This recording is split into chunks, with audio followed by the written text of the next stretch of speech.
Crime की दुनिया में कुछ कहानियां ऐसी होती हैं जो हमारी पूरी सोच को पलट कर रख देती हैं। आमतौर पर सीरियल किलर का नाम सुनते ही दिमाग में किसी खूंखार, खतरनाक इरादों वाले पुरुष की तस्वीर बनती है, राइट? लेकिन जरा सोचिए, अगर मौत एक बेहद शांत, धार्मिक और भरोसेमंद चेहरे के पीछे छिपी हो तो? आज के इस डीप डाइव में हम बात कर रहे हैं भारत की पहली महिला सीरियल किलर के रोंगटे खड़े कर देने वाले मामले की। हम सिर्फ इस एक अपराधी की कहानी नहीं जानेंगे, बल्कि उस पूरे क्रिमिनल साइकोलॉजी को डिकोड करेंगे जो इतने गहरे अंधेरे को जन्म देती है। उनका निशाना वो महिलाएं होती थीं जो प्रार्थना कर रही होती थीं। सच कहूं तो ये एक लाइन ही किसी को भी सिहरा देने के लिए काफी है। मतलब मंदिर जहां लोग शांति और उम्मीद लेके जाते हैं, वहां कोई घात लगाए बैठा है। आखिर ऐसा क्या होता है जो खुद को भगवान की परम भक्त बताने वाली एक महिला को उसी पवित्र जगह पर एक शिकारी बना देता है? ये विश्वासघात का सबसे क्रूर रूप है। ठीक है, चलिए इसमें गहराई से उतरते हैं।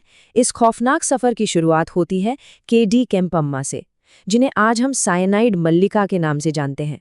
पर हम सिर्फ उनके अपराधों की लिस्ट पर ही नहीं रुकेंगे। हम एक कदम पीछे हटेंगे और इस खास केस के जरिए उस बड़ी तस्वीर को समझेंगे, उस जटिल मनोविज्ञान का विश्लेषण करेंगे जो सीरियल किलर के दिमाग में चलता है, जिसे समझना आज हमारे समाज के लिए बेहद जरूरी हो गया है। इस पूरी टाइमलाइन पर नजर डालें तो एक आम महिला से एक शातिर कातिल बनने का सफर बेहद चौंकाने वाला है। 1998 की बात है। एक चिटफंड बिजनेस फेल होने के बाद केम्पम्मा को उनके पति ने घर से निकाल दिया था। वो सड़क पर आ गईं और इसी हताशा में 1999 में उन्होंने पहली बार एक मंदिर में एक महिला को अपना शिकार बनाया। साल 2000 में वो एक अनुष्ठान के दौरान चोरी करते पकड़ी गईं। 6 महीने जेल भी काटी, लेकिन सुधरने के बजाय 2007 आते आते उनकी रफ्तार और खौफनाक हो गई। सिर्फ 3 महीनों के अंदर 5 महिलाओं का कत्ल। फाइनली 31 दिसंबर 2008 को चोरी के गहने बेचने की कोशिश करते हुए वो पकड़ी गईं। और ये स्पष्ट रूप से दर्शाता है कि उनका काम करने का तरीका कितना कैलकुलेटेड था। स्टेप 1, मंदिरों में उन महिलाओं को ढूंढना जो किसी भारी परेशानी में हो। स्टेप 2, उनकी प्रॉब्लम सॉल्व करने के लिए विशेष पूजा का झांसा देना और उनका पक्का भरोसा जीतना। फिर वो उन्हें शहर के बाहरी इलाके में किसी सुनसान मंदिर में ले जाती थी। वहां पूजा के नाम पर प्रसाद या पवित्र जल में साइनाइड मिला के पिला देती थी, और आखिर में जब पीड़ित की जान चली जाती तो उनके सारे गहने और कीमती सामान लेकर वो गायब हो जाती थी। ये सिर्फ एक मर्डर नहीं था, ये इंसान के भरोसे का सबसे भयानक कत्ल था। अब जरा उनके हथियार पर गौर कीजिए। कोई चाकू या बंदूक नहीं, उन्होंने चुना साइनाइड। और सबसे हैरानी की बात तो ये है कि ये साइनाइड वो स्थानीय ज्वेलरी शॉप से लाती थी, जहां इसे सोने के गहने साफ करने के लिए इस्तेमाल किया जाता था। तरीका एकदम सीधा था और इसीलिए इतना खौफनाक भी, क्योंकि शरीर पर चोट का कोई निशान नहीं होता था। तो शुरुआत में ये सारी मौतें एकदम रहस्यमयी या फिर नेचुरल लगती थी। ये जो नाम है ना, ये सिर्फ पुलिस फाइलों के आंकड़े नहीं हैं। ये वो जीते जागते इंसान थे जिनकी अपनी मजबूरियां और उम्मीदें थीं। 1999 में ममता राजन जो बस प्रार्थना कर रही थी, 52 साल की एलिजाबेथ जो अपनी खोई हुई पोती को पागलों की तरह ढूंढ रही थी, 60 साल की यशोधम्मा जिन्हें लगा कि पूजा से उनका अस्थमा ठीक हो जाएगा, 30 साल की नागवेणी जो बेटे की चाह में वहां गई थी, और पिल्लम्मा जो खुद एक पुजारी थी जिन्हें मंदिर के लिए स्पॉन्सरशिप का लालच दिया गया था। केम्पम्मा ने बहुत ही चालाकी से इन सब की हताशा और उनके दर्द का फायदा उठाया। इस कहानी का क्लाइमैक्स भी बहुत अजीब है। जब 2008 में बेंगलुरु के एक बस स्टैंड पर उनका पर्दाफाश हुआ तो वो मंजर भी चौंकाने वाला था। पुलिस ने जब उन्हें पकड़ा तब उन्होंने एक खूबसूरत कांजीवरम साड़ी पहनी हुई थी और हाथों में फूल लिए हुए थी। मतलब एक कातिल जो चोरी के गहने बेचने के लिए भाग रही है, वो भी कितनी सफाई से एक मासूम और पक्की श्रद्धालु होने का नाटक कर रही थी। यही शांत और पवित्र दिखने वाला मुखौटा ही तो उनका असली हथियार था। ये नंबर बहुत भारी है। आधिकारिक तौर पर केम्पम्मा को 6 महिलाओं की हत्या का दोषी पाया गया। अदालत में जब इस पूरी दरिंदगी के सबूत पेश किए गए तो फैसला ऐतिहासिक था। वो कर्नाटक के इतिहास में मौत की सजा पाने वाली पहली महिला बन गई, जिसे हालांकि बाद में उम्र कैद में बदल दिया गया। अब जरा इस कहानी से एक कदम पीछे लेते हैं और इसे क्रिमिनोलॉजी की नज़र से देखते हैं। International journal of Indian psychology की एक रिसर्च हमें एक बहुत ही क्लिनिकल और ऑब्जेक्टिव नज़रिया देती है। आखिर दिमाग के अंदर ऐसा क्या टूट जाता है जो किसी इंसान को इस कदर बेरहम बना देता है? ये रिसर्च उन गहरे मनोवैज्ञानिक और न्यूरोलॉजिकल कारणों को खोल कर रख देती है जो सीरियल किलर्स को इस हद तक धकेल देते हैं।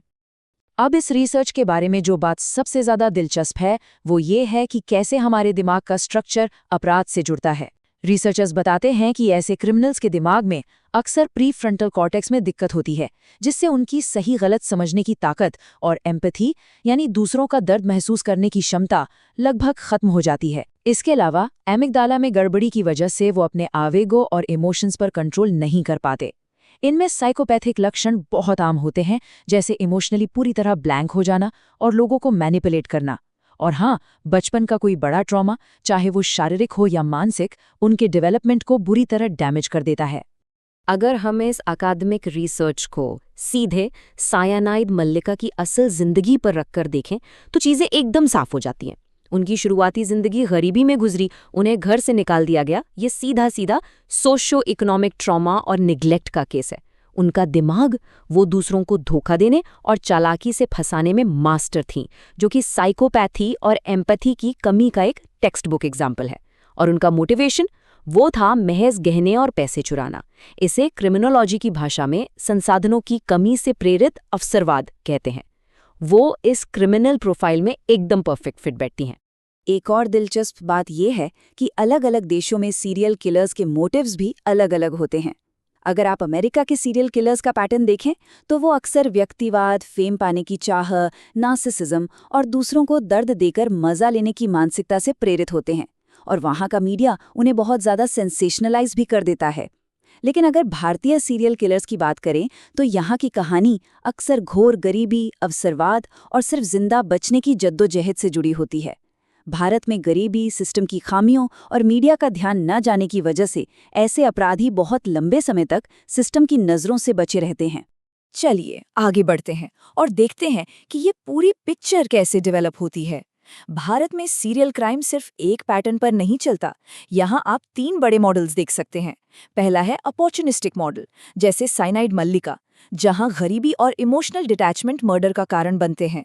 दूसरा है गैंग सिंडिकेट मॉडल, जैसे बिहार का संतोष झा गिरोह, जहाँ एक्सटॉर्शन और ऑर्गेनाइज्ड क्राइम के लिए सरेआम हत्याएं की जाती थी।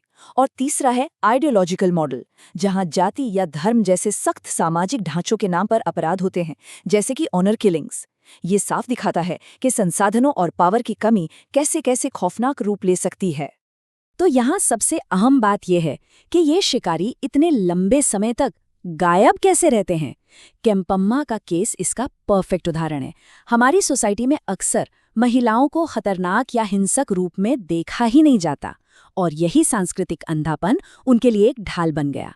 इसके साथ ही मंदिरों में मरने वाली महिलाओं को सिस्टम ने इतनी बुरी तरह नजरअंदाज किया कि उनकी मौतों को बस स्वाभाविक मान लिया गया।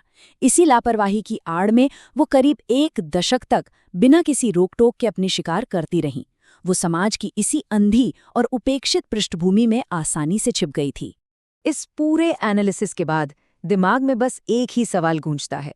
जब आस्था का एक ऐसा पवित्र स्थान, जहां इंसान अपनी सबसे गहरी तकलीफें और कमजोरियां लेकर जाता है, जब वही जगह सबसे बड़े विश्वासघात का अड्डा बन जाए, तो फिर हम कैसे तय करें कि सचमुच किस पर भरोसा किया जाए और किस पर नहीं। इंसान के दिमाग के ये अंधेरे सचमुच बहुत खौफनाक हैं, और शायद इस तरह के मामलों को गहराई से समझना ही इन अंधेरों से खुद को बचाने का पहला कदम है।